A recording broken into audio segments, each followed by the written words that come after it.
kapan sebenarnya Yosua itu mati? Nah, ini pertanyaan belakangan ini yang muncul. Kapan sebenarnya Yosua itu wafat? Ya, kalau menurut pendapat kekristenan sekarang, kapan? Kapan kira-kira? Ya, Jumat. Ya, mati hari Jumat dan bangkit hari Minggu. Ya, benarkah demikian? Kira-kira benar enggak ya? Hari ini kita hitung. Ya, kita buka Matius 12 ayat 20. Dikatakan begini. Sebab seperti Yunus tinggal di perut ikan 3 hari 3 malam, demikian juga anak manusia tinggal di dalam rahim bumi 3 hari 3 malam. Jadi harus genap 3 hari 3 malam. 24 kali 3 harus 72 ya. Kita lihat benarkah tanggapan ini, mati hari Jumat dan bangkit hari Minggu. Dan ini yang kita rayakan selama ini. Ya kan? Perhitungannya ya. Wafat kita anggap wafatnya benar Jumat, anggap ya. Wafat hari Jumat sore jam berapa? 3 kan? Nah, Sabtu sore jam 3 terhitung 1 hari 1 malam. Benar ya? 24 jam kan? 1 hari 1 malam kan? Di kampung siapa yang 12 jam 1 hari 1 malam? Enggak ada ya? Di timur samanya 24 jam juga ya? Ya. Bangkit hari Minggu, bangkit Minggu pagi terhitung 1 hari 2 malam. Karena Jumat ke Sabtu masih 1 hari 1 malam, ya kan? Sabtu ke Minggu pagi loh. Jam 5-nya kita berbuah-buah ijuk. Tahu berbuah-buah ijuk? Kalau kami dulu berbuah-buah ijuk. Jam 5-nya kita kalau di kampung kami makan lapet ke gereja. Jam 5 pagi loh. Ya. Jadi perkiraannya jam 4 pagi dia bangkit, kan? Berarti dari Sabtu ke Minggu pagi, berarti terhitung hanya 1 hari 2 malam. Tidak sesuai dengan janjinya. Apa tadi janjinya? Di dalam rahim bumi harus 3 hari 3 malam. Kalau dia mati hari Jumat, berarti masih hanya 1 hari 2 malam. Berarti Yosua tidak wafat hari Jumat dan bangkit hari Minggu. Ya kan? Mungkin kita bertanya, lalu kapan? Ya, di sini kita belajar sebenarnya kapan Yosua wafat? Ya kan? Alkitab tidak secara jelas mengatakan Yosua wafat pada sekian, tapi firman Tuhan katakan begini, segala sesuatu akan diberitahukan. Kan kepada Daniel dikatakan, selidikilah kitab itu, maka segala sesuatu akan diberitahukan. Tidak ada misteri bagi Yosua Hamasia, ya. Nah, untuk mengetahui hal itu, kapan sebenarnya Yosua wafat, kita harus tahu waktu Elohim. Waktu Elohim berbeda dengan waktu manusia. Benar ya? Perkiranya aja waktu Elohim itu 1 hari bagi manusia 1000 tahun, ya kan? Mazmur katakan 1 hari bagi Tuhan 1000 tahun bagi manusia. Nah, kita harus tahu waktu Elohim. Ya. Elohim tidak memulai hari pada pukul 00. Tapi Elohim memulai hari pada petang. Loh, kenapa begitu? Kalau di Indonesia tahun barunya jam 00. Ya kan? Di negara-negara Eropa. Ya, benar kan? Jam 00. Kalau hari Rabu jam 11 malam kita belum tidur, kira-kira jam 1 dini harinya udah hari apa? Dari Kamis kan? Benar ya? Udah Kamis kan? Nah, tapi bagi Elohim itu tidak ada.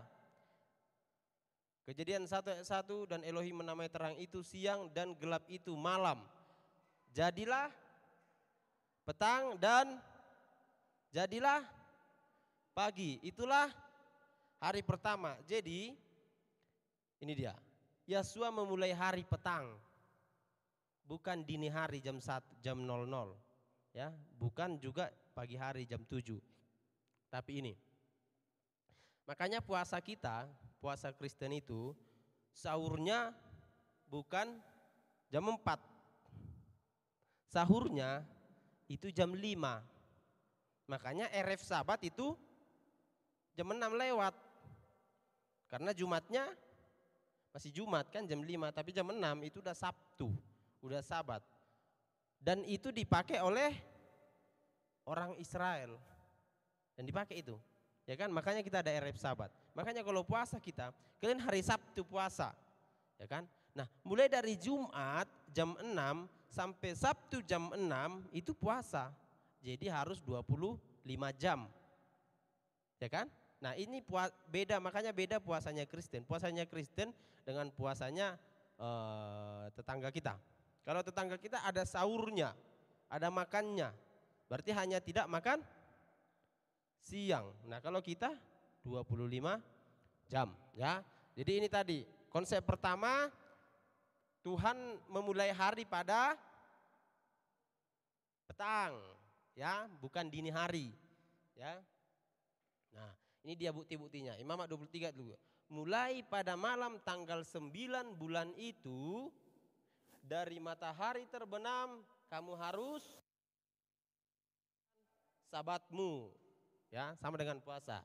Jadi kalau ada perayaan misalnya, oh tanggal 27 kita Yom Kippur misalnya. Nah, dari tanggal 26 sore itu sudah Yom Kippur. Ya kan?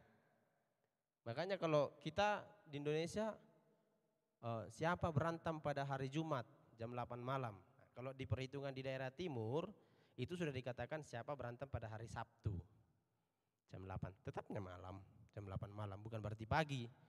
Ya. Jadi perhitungannya tadi petang, ya. Petang itu memulai hari, ya. Kita lihat lagi apa lagi katanya di sini. Nah, ini dia. Kita baca bersama-sama 2-3 ya. Yusuf Arimatea, ini bukan ayat ini ya, tapi ini saya simpulkan. Yusuf Arimatea buru-buru menguburkan Yasua karena lewat jam 6 tidak boleh ada pekerjaan.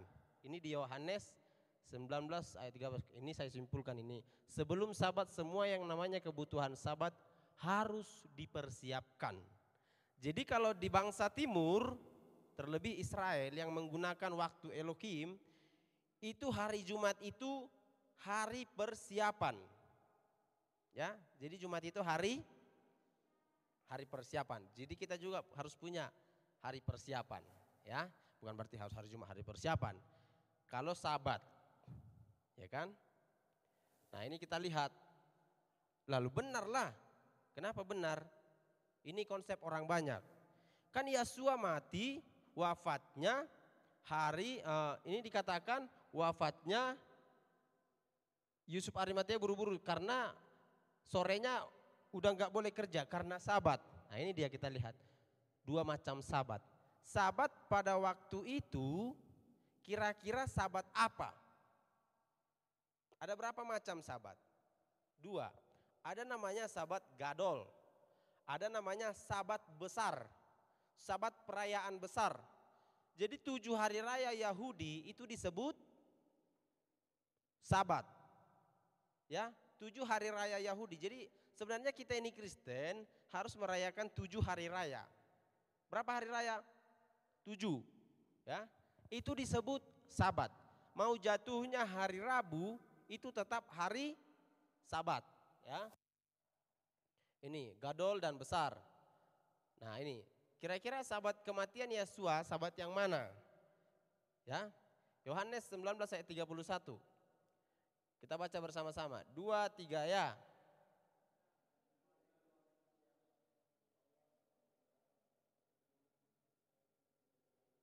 Ya, karena hari itu hari persiapan dan supaya pada hari Sabat mayat-mayat itu, konsep kita, supaya hari Sabat mayat-mayat itu tidak tergantung pada salib, berarti Jumat. Kan gitu, ya kan? Kita baca. Sebab Sabat itu adalah hari yang besar, bukan Sabat gadol, bukan Sabat mingguan. Kita nggak tahu entah hari Rabu, entah hari Selasa, entah hari Senin. Yang pasti perayaan Sabat itu pada saat itu adalah perayaan Sabat besar. Loh, kenapa Bang Janter bilang begitu? Tadi Bang Eko baca apa? Ada yang masih ingat? Baca Alkitabnya, Bang Eko masih ingat yang dibaca? Hah? Iya, coba dibaca. Pada malam itu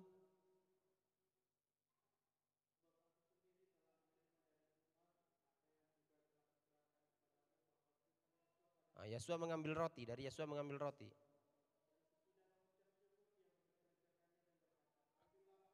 Ya. Pada saat malam itu Yosua mengambil roti.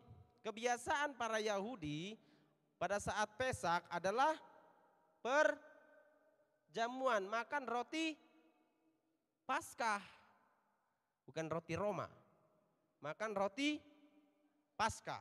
Yosua melakukannya enggak? Tadi yang dibaca Bang Eko, Yosua. Dan ini adalah peringatan. Dan Yosua melakukannya, murid-murid melakukannya. Bangsa Yahudi pada saat itu melakukannya. Loh, kenapa dilakukan?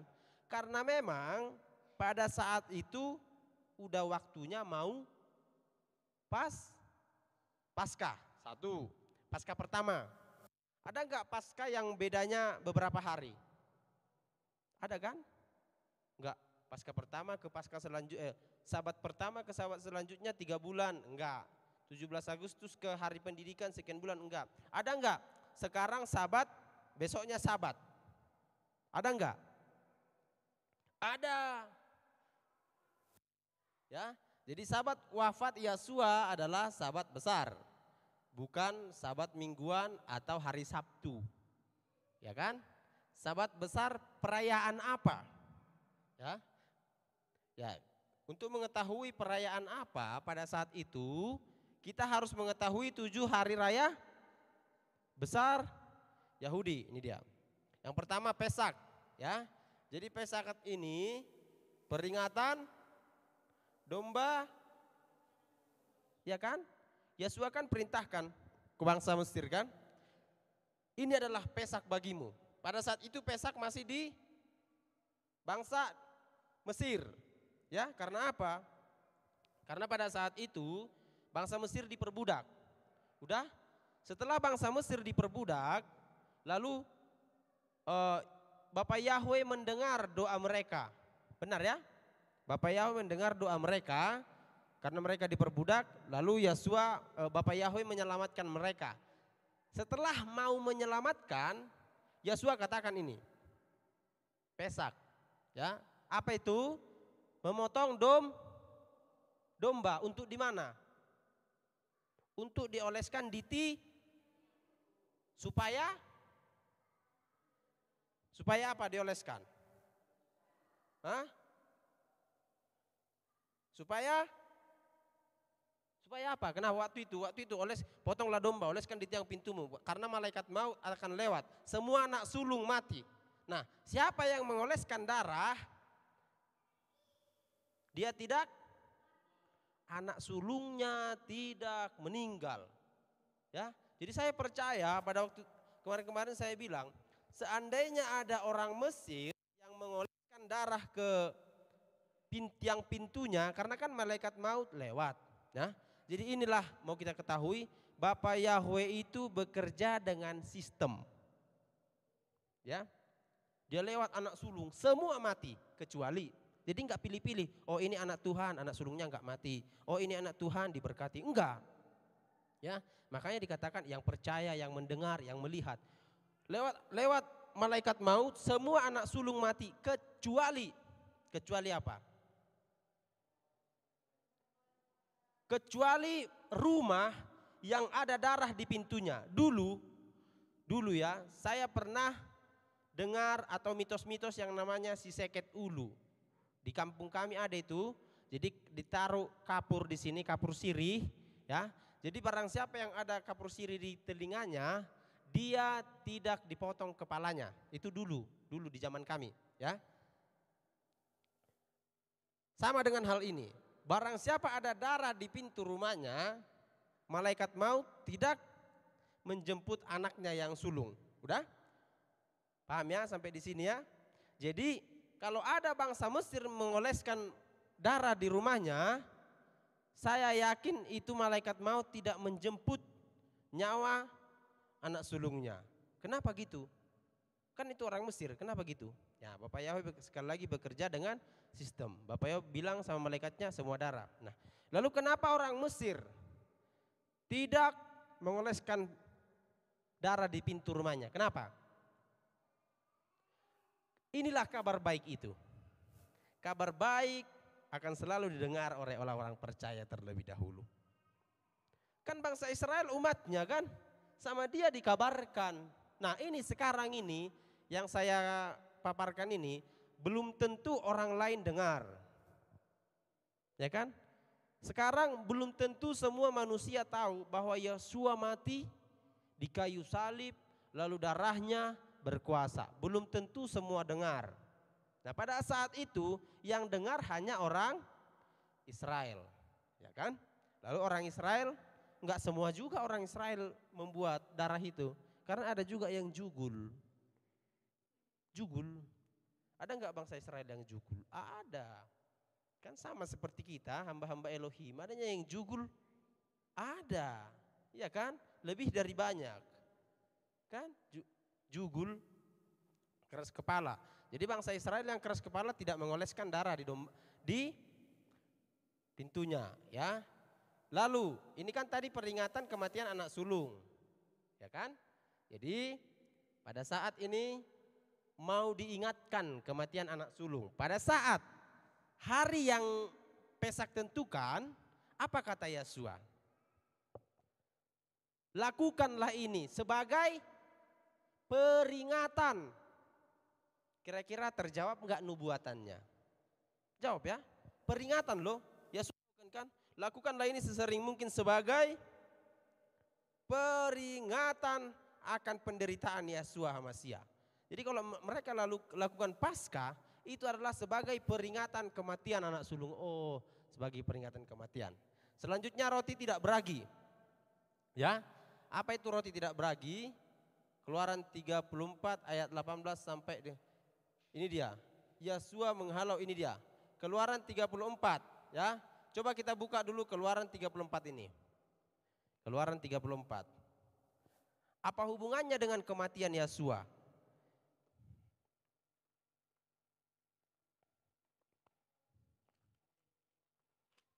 Ayat berapa tadi? Ya, 18 sampai 24 ya.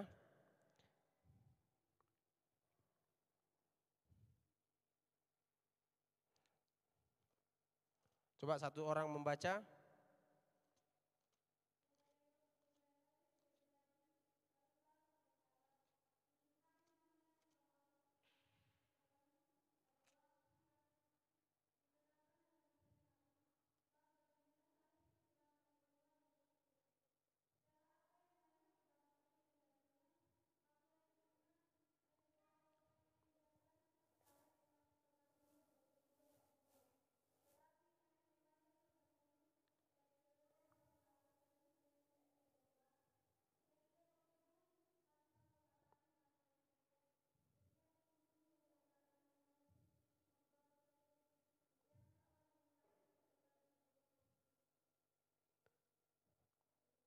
Ayat 24 ya, Keluaran 34 ayat 24 dikatakan begini. Sebab aku akan menghalau bangsa-bangsa dari depanmu dan meluaskan daerahmu dan tiada seorang pun yang akan mengingini negerimu apabila engkau pergi untuk menghadap hadirat Yahweh. Nah gini, jadi Keluaran 34 ini sama dengan roti tidak beragi, ini adalah memperingati bahwa Bapa Yahweh menghalau segala musuh kepada bangsa Israel. Semua musuh yang di pinggir-pinggirnya, semua musuh bangsa Israel dihalau oleh Bapa Yahweh. Oleh karena itu buat ini, roti tidak beragi. Makanya enggak makan, enggak beragi-beragi. Ya kan? Nah dihalau Bapa Yahweh. Lalu hubungannya apa? Bukankah Wahyu katakan yang turun ke dalam alam maut siapa? Untuk apa? Mengambil kunci kerajaan maut. Apa itu? Auporse apa? Pengakuan iman. Lalu turun ke dalam kerajaan maut, bangkit kembali. Nah ini dia. Menghalau di perut bumi, menghalau para iblis, mengambil kunci kerajaan maut. Lalu ya setelah diambil kunci kerajaan maut, lalu Yosua berkata, bukankah kunci kerajaan maut ada di tangan Yosua? Ya kan? Supaya apa diambilnya? Supaya waktunya nanti masa 1000 tahun. Ada kan masa 1000 tahun kan? Ada waktunya dikatakan begini, tidak ada lagi iblis di bumi. Loh, bagaimana caranya tidak ada iblis? Ya dikurung. Kok bisa dikurung? Ya kuncinya sudah diambil. Nah, itu dia. Ya, jadi semua berkesinambungan kan? Ya. Lalu ini dia. Selama dia di perut bumi 3 hari 3 malam, tadi ini memperingati hari kematian, hari Pesak. Lalu Yesua menghalau iblis di dunia orang mati. Setelah dia mati 3 hari 3 malam, ada buah sulung. Siapa yang sulung di antara kita? Yesua. Kan kata Paulus dia yang sulung, ya kan? Yesua adalah buah sulung, ya. Kolose 1 ayat 18, coba. Kolose 1 ayat 18 dibuka.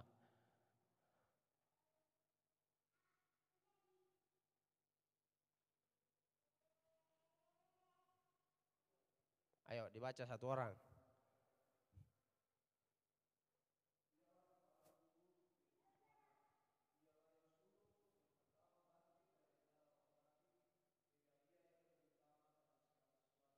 Iya, dialah yang sulung dari antara orang mati. Siapa di sini yang percaya ada kebangkitan dari orang mati? Siapa yang percaya? Hanya satu orang, sama aku 2 orang. Ya, jadi gini, bahwa kita nanti meninggal ada kebangkitan. Dan yang bangkit itu dia yang pertama, Yesua Masya. Ini dia. Ya kan? Jadi berkesinambungan. Ya. Ini dia lagi hari apa? Hari Pentakosta. Tadi kan 1 Pesak, kedua roti tidak beragi, ketiga buah sulung, keempat Pentakosta, kelima Rosasana, keenam pendamaian, ketujuh kembali lagi